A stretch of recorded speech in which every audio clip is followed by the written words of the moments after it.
What if the sun, the very thing we've been conditioned to fear, is actually a health necessity? Think about this.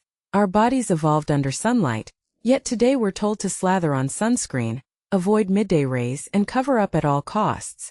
But here's the twist. Research is now revealing that sunlight isn't the enemy. In fact, it might be one of the most underrated tools in our health arsenal. Let me break this down for you. Back in the early 20th century, doctors used sunlight like a miracle cure. They'd send tuberculosis patients to sanatoriums for heliotherapy. Basically, lie in the sun all day. Today we know that's not the way to go. But the idea that sunlight has healing properties isn't entirely wrong. The real key lies in vitamin D, a hormone our skin synthesizes when exposed to UVB rays. And here's where it gets interesting. Studies show that people who avoid sunlight entirely are twice as likely to die from any cause compared to those who get regular exposure. That's not just a statistic. It's a wake-up call.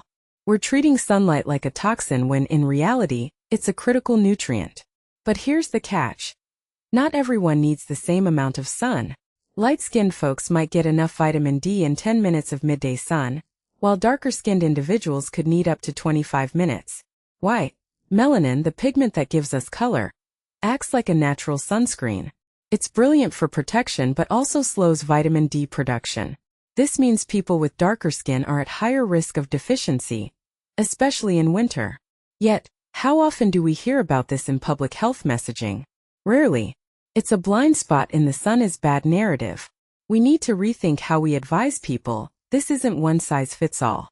Then there's the UV index, that scale we all check before heading out. But here's what most people miss.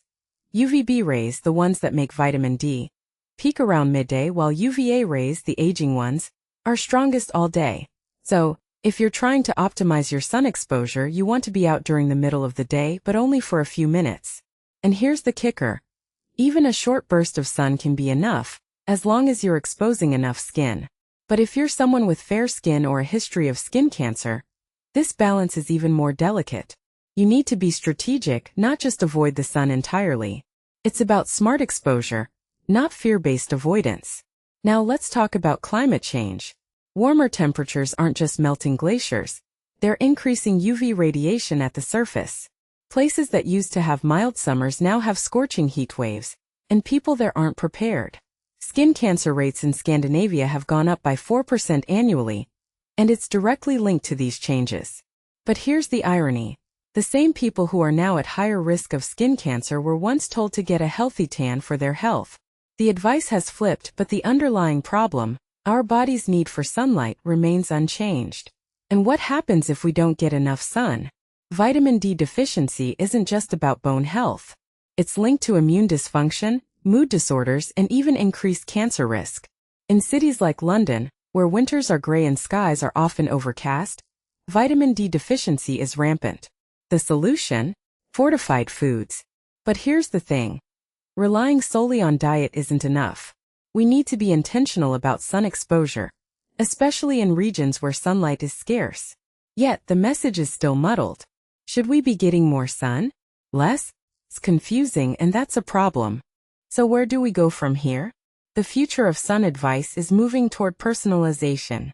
Australia and New Zealand have already split their populations into risk categories based on skin type and cancer history. Imagine a world where your doctor gives you a tailored sun plan, like a skincare regimen, but for your vitamin D levels. It's time we stop seeing sunlight as a threat and start viewing it as a resource. Because the truth is, we're not built to live in perpetual shade. Our bodies crave that midday glow, even if it's just for a few minutes. The question is, are we ready to listen?